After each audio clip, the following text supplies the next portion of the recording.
성경에 보면 먼저 된 자가 나중되고 나중된 자가 먼저 된다 하는 구절이 있습니다. 이 중에서 그 나중된 자가 먼저 된다, 이 구절을 가장 삶으로 잘 보여주는 인물이 우리가 아는 사도 바울입니다. 사도 바울은 우리 모두가 아는 대로 처음부터 예수님을 열심히 믿었던 사람이 아니지요. 예수님을 믿는 사람들을 잡아들이고 박해하던 인물이 사도 바울이었습니다. 원래 이름은 사울이었죠. 그렇게 예수님 믿는 사람들을 박해하던 사도 바울이 어느 날 예수님을 다메섹에서 만나서 회심을 합니다.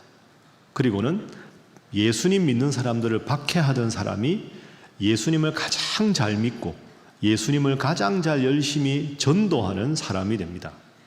누구보다 늦게 시작했기 때문에 늦깎이 신앙인이라고 볼 수 있는데, 늦게 예수님을 믿었지만 가장 열심히 예수님을 전해서 기독교 역사상 가장 위대한 사도가 되었습니다. 참 훌륭하지요.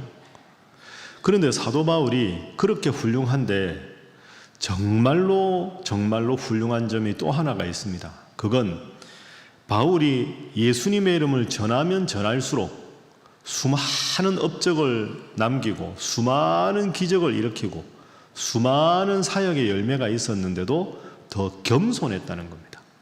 사람이 열심히 하면 할수록, 업적이 많으면 많을수록 교만해지기 쉬운데 사도 바울은 그러면 그럴수록 더 겸손했습니다. 자, 예를 한번 몇 구절을 들어보겠습니다. 먼저 바울이 예수님을 믿고 회심한 지 얼마 되지 않았을 때 고린도전서 15장 9절에서 이렇게 고백을 합니다. 자, 우리 함께 읽어볼까요? 시작. 나는 사도 중에 가장 작은 자라. 나는 하나님의 교회를 박해하였으므로 사도라 칭함받기를 감당하지 못할 자니라. 아멘. 따라합니다. 나는 사도 중에 가장 작은 자라. 겸손하지 않습니까? 사도 중에 가장 작은 자다. 저렇게 회심한 다음에 고백을 합니다. 그런데 저 고백이 어떻게 바뀌느냐? 에베소서 3장 8절 말씀 보십시오. 회심 후에 열심히 예수님의 이름을 전하다가 이렇게 고백합니다. 모든 성도 중에 지극히 작은 자보다 더 작은 나에게. 사도가 아니라 성도입니다. 사도가 더 열심히 일하는 사람이죠.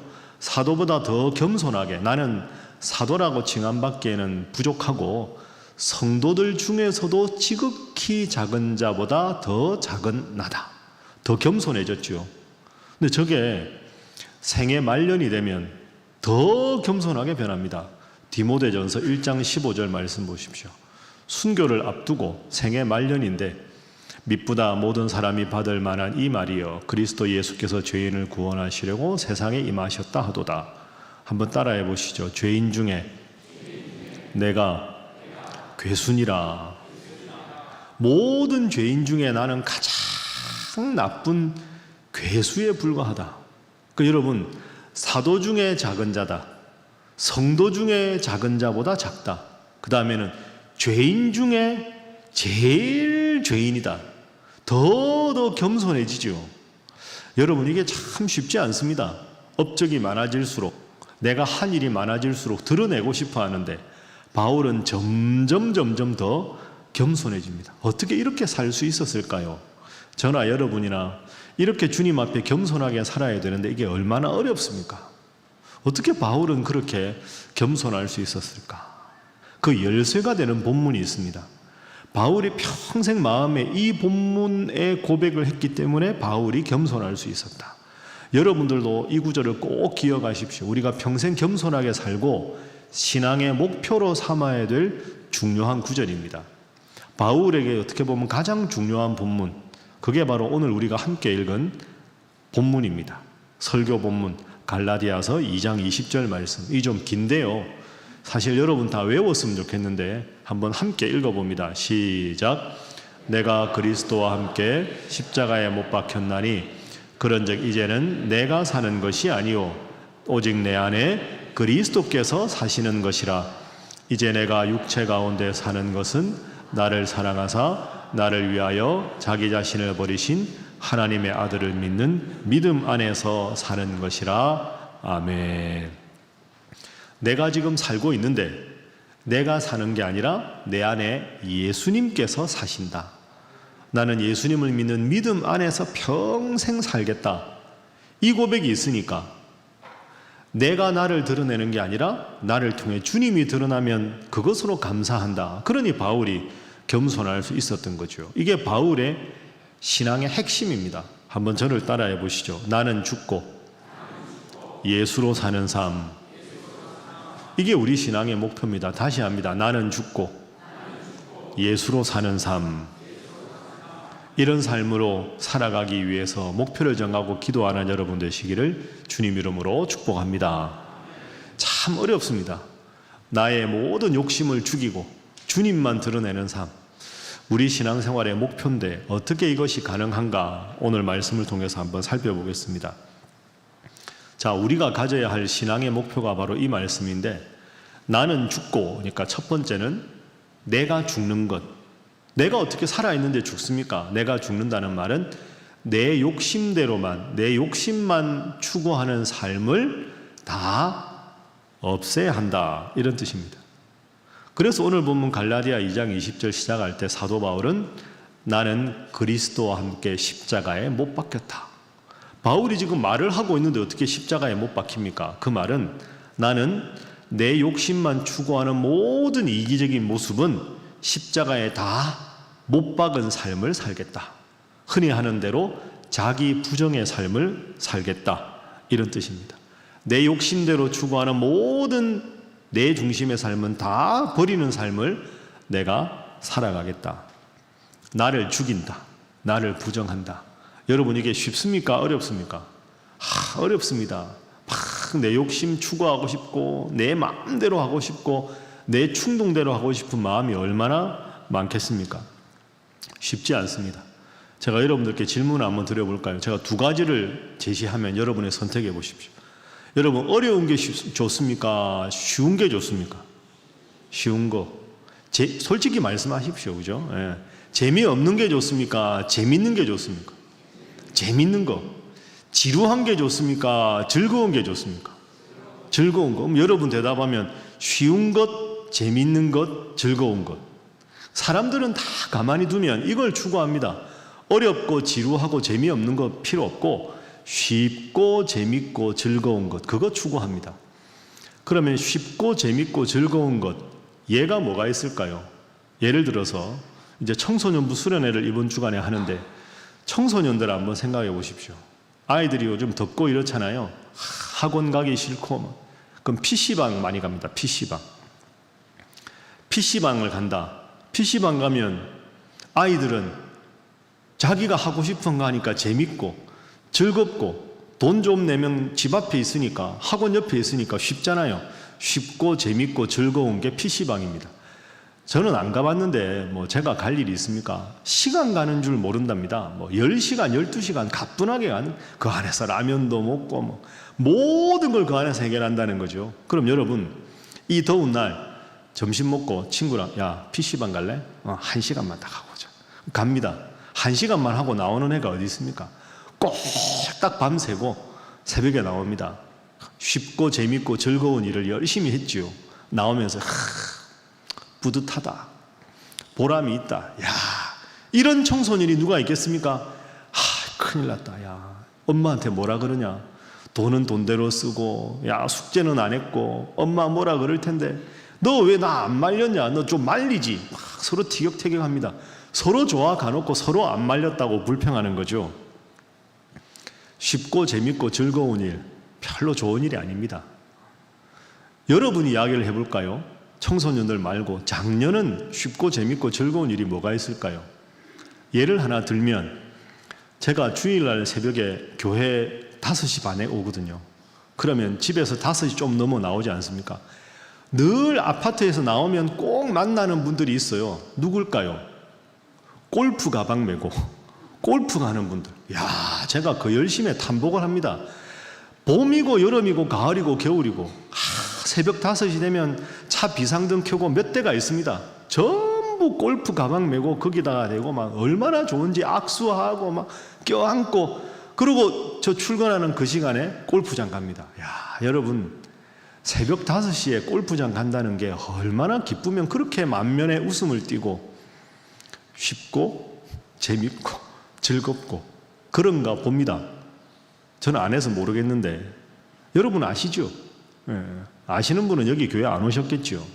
그러면 주일날 예배당에 오는 대신에 하루 종일 골프 치고 그러다 보면 육체적으로는 재미가 있을지 모르지만 그게 한 주, 2주, 한 달, 2달 쌓이면 여러분의 영혼은 어떻게 되겠습니까? 하나님 앞에 여러분의 영적인 삶은 어떻게 되겠습니까? 점점 망가지게 되는 거죠. 요즘 우리 사회에 가장 심각한 문제가 되는 것 중에 하나가 마약입니다. 마약이 왜 문제일까요?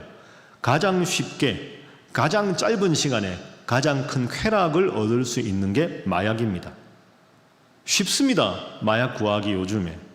짧은 시간에 가장 큰 기쁨을, 쾌락을 얻고 스트레스와 시름을 잊어버린다는 거죠. 그러다가 한 번, 2번 마약에 손대면 나도 모르게 마약에 중독이 됩니다.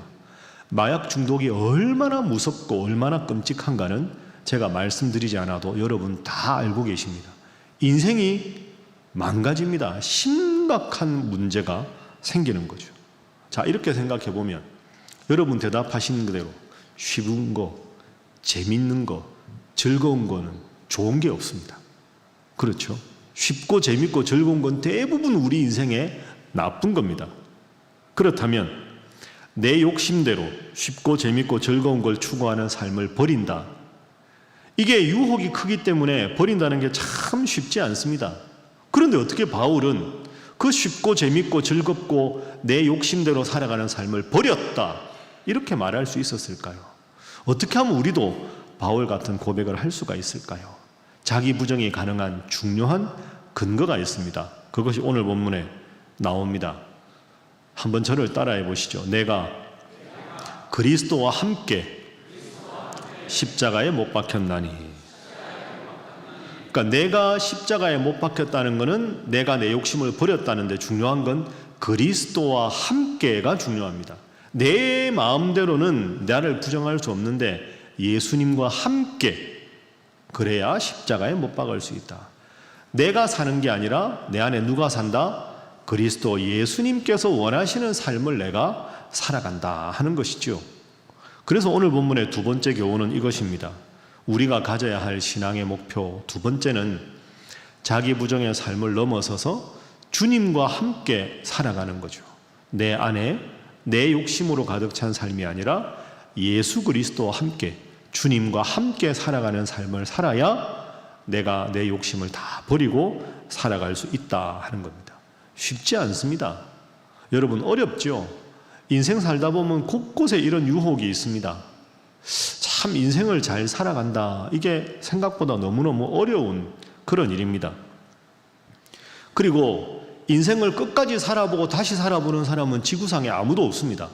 왜 그렇습니까? 모든 사람은 인생을 살다가 마지막에 죽음이라고 하는 막다른 골목을 경험하기 때문입니다. 그러면 여러분 한번 논리적으로 생각해 보십시오. 이 지금까지 역사에서 얼마나 훌륭한 위인들과 현인들이 있었습니까? 그러나 아무리 인류의 훌륭한 위인들이라고 해도 성인들이라고 해도 인생을 끝까지 살아보고 다시 살아보는 사람은 한 사람도 없습니다. 다 살다가 마지막에 죽음을 경험했습니다. 죽고 나서 다시 사는 사람은 없죠. 그러니까 인생의 모든 훌륭한 성인들의 가르침은 죽음을 전제하고 죽음 이전까지 어떻게 살아야 되는가를 우리에게 교훈으로 알려줍니다. 여기서 성인들과 예수님의 차이가 있는 겁니다. 예수님은 죽은 권세를 이기시고 부활하셨습니다. 여러분 믿습니까? 이게 우리가 믿는 예수님입니다. 그러니까 잘못 생각하면 훌륭한 성인의 말씀이나 예수님 말씀이나 인생의 교훈이 똑같다. 그렇지가 않습니다. 모든 성인들은 죽음으로 끝이었습니다. 죽음을 전제하고 어떻게 살아야 될까를 이야기하는 가르침입니다. 그러나 예수님은 죽은 권세를 이기시고 부활하셨습니다. 죽음을 전제한 게 아니라 죽음을 극복하신 분이기 때문에 인생의 근본 이치와 근본 진리를 잘 아시는 유일한 우리의 구원자는 오직 예수님밖에 없는 줄로 믿습니다. 그래서 우리가 예수님을 믿어야 하는 거죠. 사도 바울이 나는 예수님과 함께 십자가에 못 박혔다. 인생의 모든 궁극적인 진리를 다 깨우치고 아시는 죽음을 극복하신 예수님, 인생의 모든 것을 아시는 주님이니까 그 주님이 나의 마음에 들어와서 그 주님께서 원하시는 삶을 살아가겠다. 이게 사도 바울의 고백입니다. 이 바울의 고백이 참 위대한 인생의 진리를 깨달은 사람의 고백이지요. 그래서 예수님께서 이렇게 말씀하셨죠. 나는 길이요 진리요 생명이다. 나는 세상을 이겼다. 여러분, 이렇게 말할 수 있는 위인은 없습니다. 나는 길이요 진리요 생명이다. 내가 세상을 이겼다. 왜? 내가 죽음을 이겼기 때문에. 그래서 여러분, 이 성경 말씀이 영원한 진리의 말씀임을 꼭 기억하시고 인생의 궁극적인 진리를 깨닫고 인생의 죽음을 극복하신 이 예수님 말씀 평생 붙잡고 이 진리대로 살아가는 여러분 되시기를 주님 이름으로 축복합니다. 자, 옆에 분들과 인사 한번 하겠습니다. 평생 주님의 제자가 되시기 바랍니다. 한 번 더 할까요? 평생 말씀대로 살아가시기 바랍니다. 이게 우리의 신앙의 목표입니다. 내 욕심대로 살지 않고 주님 말씀대로만 살아가는 것. 왜? 주님은 인생의 모든 진리를 완벽하게 깨우치시고 인생의 한계인 죽음을 극복하신 분이니까. 이걸 모르면 실패하는 인생을 삽니다. 거듭 말씀드리지만 쉬운 것, 즐거운 것, 재미있는 것, 그것만 계속 추구하고 내 인생, 내가 주인이라고 생각하고 나 잘 되는 것만 생각하다 보면 자꾸 쉬운 것, 재미있는 것, 즐거운 것의 유혹에 빠지는 겁니다. 그러면 인생을 열심히 사는 것 같은데 결국 허무하고 인생을 실패하게 되는 거죠. 인생을 실패하는 사람들이 주로 하는 게 세 가지가 있습니다. 여러분 스스로 한번 점검해 보십시오. 내 인생을 어떻게 살아가는가, 내가 잘못 살아간다 하면 이 세 가지가 주로 자주 반복되면 실패한 인생입니다.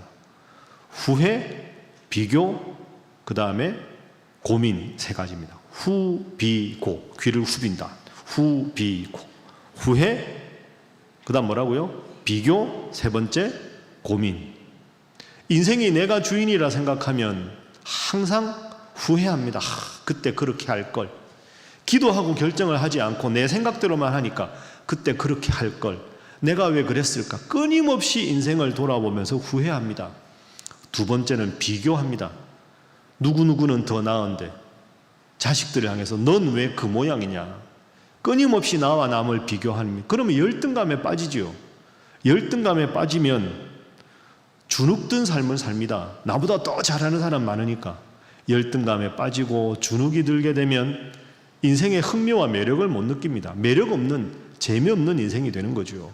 후회, 비교, 세 번째는 고민입니다. 여러분 두 개를 구분하십시오. 생각을 깊이 하는 건 필요한데 고민을 길게 하는 것은 잘못입니다. 비슷한 거 하지만 참 다르죠. 생각은 깊게 해야 되지만 고민을 길게 하는 건 잘못입니다. 고민을 길게 하는 그 시간에 하나님 앞에 예수님의 이름으로 기도하는 게 필요합니다. 고민만 길게 하고 안 되면 한숨 쉬고 끙끙거리고 그러다가 시기를 놓치고 시기를 놓쳤기 때문에 후회하고 후회하다 보니까 잘 사는 사람하고 비교하고 비교하다 보니까 다시 고민하고 끊임없이 후회와 비교와 고민이 반복되는 인생, 그 인생이 실패하는 인생입니다. 그래서 바울은 나는 예수 그리스도와 함께 인생을 살아간다, 이렇게 고백하는 겁니다. 이 고백이 참 인생을 성공할 수 있는 훌륭한 고백이죠. 여러분이 가보지 않은 깜깜한 길을 한번 후레쉬도 없이 가로등도 없이 간다고 생각해 보십시오. 얼마나 무섭겠습니까? 어떻게 할 수 있을까요? 아빠 손 잡고 가는 겁니다. 그 길을 잘 아는 아빠 손을 딱 잡고 엄마 손을 딱 잡고 가면 아무리 불이 없어도 아무리 어두운 길이라도 편안하게 갈 수 있습니다. 왜? 아빠 엄마 손을 잡았으니까. 아빠 엄마는 그 길을 잘 알고 있으니까. 인생의 죽음까지 극복하셔서 인생의 모든 일을 극복하신 예수님과 함께 한다. 예수님의 손을 잡는다는 게 그런 의미가 있습니다. 우리와 똑같은 욕심을 가졌으나 욕심을 극복하신 분, 우리와 똑같이 죽음을 맞이하나 그 죽음을 극복하신 분, 그 예수님이 인생의 모든 이치를 아시는 분이 내 손 잡고 가자. 그러면 바울처럼 내가 내 욕심을 십자가에 못 박고 예수님과 함께 살겠습니다. 예수님 제 손을 붙잡아 주십시오 하고 그분과 함께 여러분의 인생을 살아가는 것이 가장 복되고 가장 은혜롭고 가장 성공하는 길인 줄로 믿습니다. 남은 인생 평생 이 진리의 말씀 붙잡고 주님과 동행하는 여러분 되시기를 주님 이름으로 축복합니다. 자, 다시 한번 인사하겠습니다. 늘 주님과 함께 걸어가시기 바랍니다. 자, 한 번 더 할까요? 그 길에 행복이 있습니다. 그래서 마지막 세 번째로 이제 우리가 어떻게 살아야 되는가? 믿음 안에서 주님과 함께 평생 앞으로 살아야 하는 것. 그게 맞는 길입니다. 믿음 생활, 이게 핵심입니다. 제가 몇 주 전에 요즘에 결혼 풍속도에 대해서 말씀을 드렸지 않습니까? 스몰 웨딩 이렇게 많이 하는데 제일 좋은 건 예배당에서 예배로, 부득이하면 예식장에서 예배로, 그것도 안 되면 결혼하기 전에 반드시 예배 참석하고 저한테 와서 기도받고 그러고 가시라 이렇게 말씀을 드렸습니다. 그 설교 끝나고 나서 결혼 예비 커플이 몇 커플이나 왔었습니다. 그 예배 끝나고 제가 기도도 해주고, 제가 결혼하기 전에 선물 하나 주거든요. 책을, 좋은 책도 선물하고 기도해주고 했습니다. 지난주도 한 예비 부부를 만났습니다. 신앙생활을 과거에는 열심히 하셨는데 지금은 열심히 하지 않는 좀 안타까운 그런 상황입니다. 부모님이 이제 막 이렇게 한번 가자고 이래서 이제 왔습니다. 온 게 훌륭하지 않습니까? 그래서 제가 이제 이 예배 끝나고 제 옆방에서 이제 만났습니다. 제가 이제 책을 딱 선물하고 제가 이야기를 이렇게 했습니다. 두 분 잘 들어보십시오. 제가 목사라서가 아니라 인생의 선배로서 말씀드립니다. 결혼하고 살다 보면 좋은 일도 있고 힘들고 어려운 일도 생깁니다. 어떤 사람이 인생에 성공할까요? 좋은 일이 생겨서 인생이 잘 되는데도 사람들이 교만해지기 쉬운데 교만하지 않고 겸손해야 많은 사람들이 내 주위에 있습니다. 인생 살다가 때로 어렵고 힘든 일이 생기면 부부가 서로 막 원망하고 힘들어하고 짜증내고 그러다 보면 부부간의 의가 더 상합니다. 이제 결혼하셔야 되는데 어떻게 하면 인생을 행복하게 살 수 있을까요? 잘 풀릴 때도 겸손하고, 인생이 잘 안 풀릴 때도 서로 손 꼭 붙잡고 서로 격려하려면 어떻게 하면 그게 가능할까요? 제가 질문하고 이렇게 대답합니다. 하나님 믿어야 가능합니다. 이건 제가 목사라서가 아니라 인생의 선배로 이야기하는 겁니다. 두 분이 한번 생각해 보십시오. 인생에 좋은 일이 있으면 교만해지기 쉬운데 하나님을 믿으면 이렇게 잘된 게 다 하나님 은혜다. 이 고백을 하게 되니 겸손할 수 있습니다. 잘 되는데도 겸손하면 다른 사람들이 참 훌륭한 부부다. 그리고 점점 더 잘 도와줄 테니 내 인생도 잘 되고 좋은 사람도 더 많이 곁에 있게 될 겁니다. 인생 살다가 어려운 일 생길 겁니다. 어려운 일 생기면 서로 험담하고 서로 원망할 게 아니라 부부가 손 꼭 붙잡고 하나님께 기도해 보십시오. 그러면 부부간의 사랑도 더 깊어지고 서로에 대한 신뢰감도 생기고 한 마음으로 극복할 수 있도록 하나님이 힘을 주시지 않겠습니까? 그러니 제가 목사라서가 아니라 인생의 선배로 인생을 가장 잘 살아가는 길은 하나님을 잘 믿는 겁니다. 두 분이 하나님 잘 믿어야 앞으로 결혼 생활 이후에 모든 인생이 잘 됩니다. 그러니 앞으로 하나님 잘 믿으십시오. 이렇게 이야기합니다. 그럼 그분들이 어떤 반응을 보일까요? 고개를 끄덕끄덕 합니다. 그럼 제가 딱 손잡고 기도합니다. 기도합시다. 하나님, 이분들 결혼하는데 하나님 함께 하시고 하나님 잘 믿는 복된 부부가 되게 해주십시오. 그리고 기도 끝나고 맨 마지막에 뭘로 끝납니까? 아멘 합니다. 목사한테 아멘 했는데 교회 안 오겠습니까? 그렇죠. 제가 잘 하죠. 제가 막 목사라서 이렇게 안 합니다. 그냥 편안하게 그렇게 이야기합니다. 그럼 마음의 문이 열리겠죠.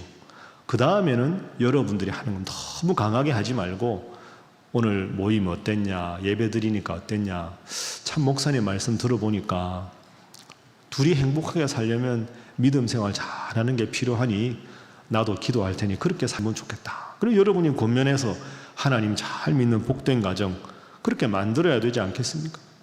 그렇게 해서 내 욕심이 아니라 하나님 말씀 안에 예배드리고 살아가면 하나님께서 주신 약속하신 큰 복이 여러분의 자녀들과 자손들 대대 임할 줄 믿습니다. 그 믿음으로 우리가 살아야죠. 자, 옆에 분들과 인사 한번 하겠습니다. 하나님 잘 믿으시기 바랍니다. 네. 한 번 더 할까요? 자녀들 위해서도 열심히 기도하시기 바랍니다. 제가 설교를 마치면서 오늘 제가 설교 제목을 이렇게 보시면 신앙생활의 목표하고 단련된 미숙함으로 이렇게 썼습니다. 이 부분에 대한 말씀을 좀 드리고 설교를 마치겠습니다. 단련된 미숙함, 이 말은 안 어울립니다, 사실. 그죠?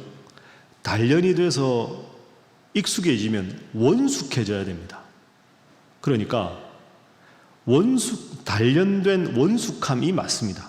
단련이 되면 원숙해지죠. 단련됐는데 어떻게 미숙해집니까? 단련이 되면 될수록 원숙해진다. 그러면 단련된 원숙함, 이게 맞는 국어 표현이고, 미숙하다는 말은 아직 어설프다는 거 아닙니까? 익숙하지 않다. 그러면 미숙한, 어설픈 미숙함, 이게 맞습니다. 화면 한번 보시죠. 제가 정리를 했는데요. 어설프다, 미숙하다 하고 연결되고요. 단련이 되었다, 원숙하다 하고 연결됩니다. 그런데 제가 오늘 설교 제목을 단련된 미숙함 이렇게 잡았습니다. 어법으로 안 맞죠. 그런데 요즘에 제가 어느 책에서 저 표현을 보고 항상 기억하는 게 저겁니다. 저는 개인적으로 단련된 미숙함, 이게 제일 마음에 와닿습니다. 여러분 아시는 대로 저는 우리 교회 담임 목사로 부임하기 전에 장신대에서 학생들을 가르치는 신학교 교수였습니다. 신학대학에서 연구하고 가르쳤던 제 전공에 대해서는 제가 어느 학자와 토론을 한다고 해도 제 전공에 대해서는 누구에게도 지지 않을 자신이 있습니다. 지금도 제 전공에 대해서 강의를 하라고 하면 웬만한 주제는 별도 강의안을 만들지 않아도 주어진 시간만큼 강의할 수 있습니다. 학자로서 또 강의에 있어서는 다소 교만해 보일 수도 있지만 단련도 되어 있고 나름 원숙해져 있다는 생각도 하기도 합니다. 그런데 여러분 솔직히요, 지금 제가 하고 있는 이 설교는 제가 35분 정도 설교합니다. 주일날 한 주간을 온통 씁니다. 이 35분을 위해서. 좋은 자료는 몇 달 전부터 읽고 틈틈이 정리해 둡니다. 그런데 설교는 여전히 어렵습니다. 제가 목사 안수 받은 지 올해 28년이 되었습니다. 꽤 많이 됐는데 참 설교는 어렵습니다. 솔직히 때로는 목양실에서 설교 준비하다가 내가 이렇게 능력이 없나, 이런 스트레스도 많이 받습니다. 목양실에서 계속 기도하면서 한편의 설교를 위해서 막 몸부림치기도 합니다. 그런데 어느 순간 그런 생각이 들었습니다. 내가 왜 이렇게 미숙할까? 한 28년쯤 했으면 좀 잘할 때도 되지 않았나? 원숙해질 때도 되지 않았나? 이런 생각이 들지만 지금도 끙끙거리고, 지금도 기도하고, 지금도 답답해하고, 지금도 미숙한 저를 있는 그대로 받아들이기로 했습니다. 설교가 원숙해졌다, 그런 평가는 목사 스스로가 평생 해서는 안 됩니다. 목사 스스로가 자신의 설교를 원숙하다고 평가하는 것은 타락이요 교만이기 때문입니다. 하나님의 말씀이기 때문이지요. 늘 목사가 하나님 앞에 본문을 붙잡고 기도하고 주석하고 자료를 찾고 다시 틈틈이 원고를 다시 읽고 다시 고쳐 쓰고, 그러면서 하나님, 제가 이것밖에 안 됩니다. 제 능력이 참 부족합니다. 그렇게 정직하게 고백해야 하나님께서 저의 부족함에다가 하늘로부터 오는 신령한 영적인 통찰을 주셨을 때 그 설교가 비로소 하나님의 말씀이 될 수 있기 때문입니다. 적당한 말솜씨로 때우고 스스로도 교만하여 원숙하다고 자부하는 순간, 그 순간에 성령 하나님의 감동은 사라질 수 있기 때문입니다. 사도 바울은 나는 날마다 죽노라 이렇게 고백을 했습니다. 과거에 그 잘했던 것, 그 훌륭했던 것 다 배설물로 여기고 오늘이 처음인 것처럼 나는 날마다 죽노라. 남들의 평가에 관계없이 내가 가장 부족하다, 내가 가장 죄인이다, 나는 죄인 중에 괴수다. 이렇게 평생 그 고백이 변함없었기 때문에, 그래서 나는 죽고 예수님으로 사는 삶을 살겠다 하는 고백을 했기 때문에 역설적으로 사도 바울은 가장 훌륭한 사도가 될 수 있었다고 생각합니다. 말씀을 정리합니다. 우리 사랑하는 신일교회 성도 여러분, 예수 수십 년 믿은 것 좋은 일입니다. 그러나 그것이 가장 큰 자랑이 되어서는 안 됩니다. 직분을 맡아 충성하는 것, 집안의 많은 식구들이 하나님 잘 믿는 것 좋은 일입니다. 그러나 그것 또한 여러분의 가장 큰 자랑이 되어서는 안 됩니다. 그것보다는 오늘이 주님 처음 믿은 날인 것처럼 설레는 마음으로, 남들이 다 내 신앙을 좋다고 칭찬해도 여전히 스스로는 부족하다고 느끼면서 아닙니다. 저는 아무것도 아닙니다.